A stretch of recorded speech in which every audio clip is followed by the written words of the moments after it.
Isinusulong ng Department of Agriculture na amyendahan ang Rice Tariffication Law para limitahan ang pag-angkat ng bigas. Detalye tayo sa ulat on the spot ni Bernadette Reyes. Bernadette?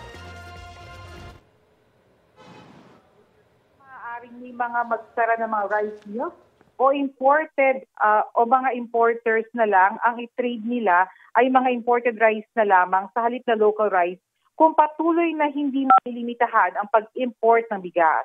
Ayon kay Agriculture Secretary Francisco Chu Laurel Jr., ito raw ang dahilan kaya mahalagang maamyendahan ang Rice Tariffication Law kung saan masyadong liberalize ang pag-import ng bigas.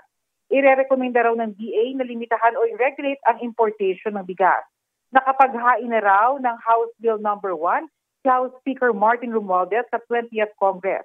Makikipagpulong na rin daw ang DA sa Senado pati sa bagong talagang Committee Chair for Agriculture na si Senator Kiko Pangilinan. Samantala, dinagdagan na ni Pangulong Bongbong Marcos ng 10 billion pesos ang pondo para sa pagbili ng palay sa mga magsasaka kaya na sa 18 billion hanggang 19 billion pesos ang kabuuang pondo. Kaya naman mula sa 5% na nabibili sa kabuuang produksyon ng mga magsasaka, maaari na raw ito umabot sa 10%.